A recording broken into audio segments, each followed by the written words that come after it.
BCom part third, subject banking and financial management, paper second, banking and financial system का एक महत्वपूर्ण topic है मुद्रा संकुचन को रोकने के उपाय, मेजर्स टू चेक डिफ्लेशन।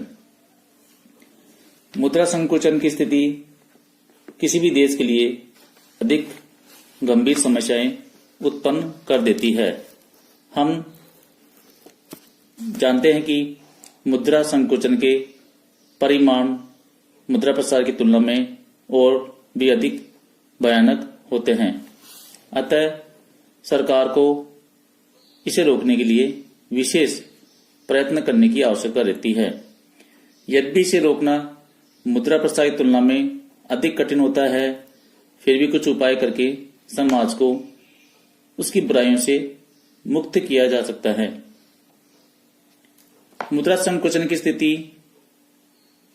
देश में मुद्रा और साख की कमी के कारण उत्पन्न होती है। इसमें वस्तुओं की अधिकता होती है, परंतु लोगों के पास क्रय शक्ति का अभाव रहता है। अतः एवं प्रभावी मांग कम हो जाती है और इसके कारण मूल्यों में निरंतर गिरावट आती रहती है।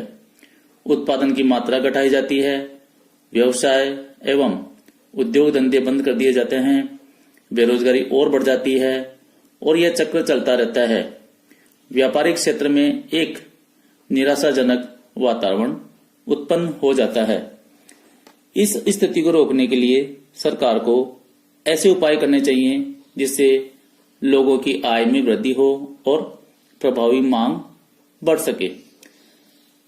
पहला उपाय इसका है मौद्रिक उपाय, मॉनेटरी मेजर्स। सर्वप्रथम सरकार को मुद्रा की मात्रा को बढ़ाना चाहिए। अतः एवं केंद्रीय बैंक को मुद्रा का अधिक निर्गमन करना चाहिए। मुद्रा संकुचन को रोकने के लिए मुद्रा के प्रसार के साथ साथ साख का प्रसार भी अधिक किया जाना चाहिए। ऐसी स्थिति में केंद्रीय बैंक को बैंक दर कम करनी चाहिए ताकि बैंकिंग संस्थाओं की ब्याज दरों में कमी हो सके और विनियोगों को प्रोत्साहन मिल सके। केंद्रीय बैंक द्वारा अपनी प्रतिभूतियों को जनता से वापस क्रय करना चाहिए। इससे मुद्रा प्रसार के साथ साथ साख प्रसार भी देश में अधिक हो सकेगा। दूसरा उपाय है राजकोषीय उपाय, फिस्कल मेजर्स। अनुभव यह बताता है कि मुद्रा संकुचन की स्थिति को रोकने में मौद्रिक आय अधिक प्रभाव सिद्ध नहीं होती है। इसके लिए सरकार को राजकोषीय उपाय भी अपनाना आवश्यक होता है। सरकार को करों की संख्या एवं दरों में कमी करनी चाहिए। करों के भार में कमी के कारण उत्पादक वर्ग के लाभ बढ़ेंगे, अतः वे अधिक विनियोग कर सकेंगे और इससे रोजगार बढ़ेगा, बेरोजगारी कम होगी। लोगों की आय बढ़ने से प्रभावी मांग बढ़ना संभव होगा और मूल्य स्तरों में गिरावट को रोका जा सकेगा। परंतु ऐसा करने से भी अर्थव्यवस्था में तेज गति उत्पन्न नहीं हो सकेगी, क्योंकि निराशावाद के वातावरण के कारण उत्पादक वर्ग अधिक विनियोग नहीं बढ़ा सकेंगे। किन्स का यह मत है कि ब्याज दरों में कमी करके भी विनियोगों को प्रोत्साहित नहीं किया जा सकता।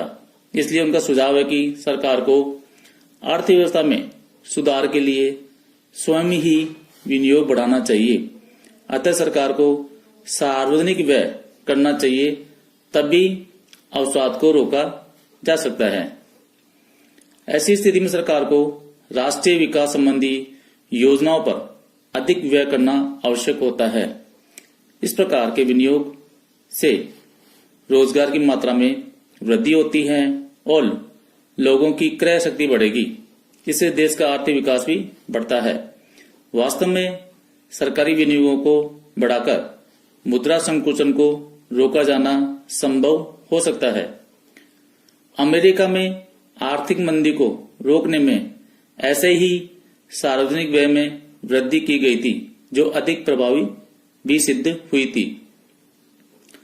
इसके अतिरिक्त यदि ऐसे समय में सरकार के घाटे के बजट बनाती है तो मंदी की स्थिति को रोकने में ऐसी नीति अधिक सफल हो सकती है। वास्तव में घाटे के बजट अवसाद को रोकने में अधिक लाभदायक रहते हैं।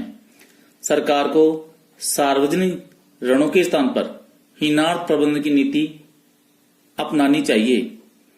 संक्षेप में यह कहा जा सकता है कि मुद्रा संकुचन को रोकने के लिए सरकार को लोगों की आय में वृद्धि करना आवश्यक है और इसके लिए रोजगार बढ़ाना जरूरी है।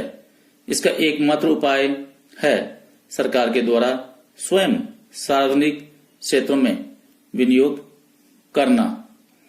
नई निर्माण योजनाओं पर तथा जनहित कार्यों में सरकार को अधिक व्यय करना नितांत आवश्यक होता है।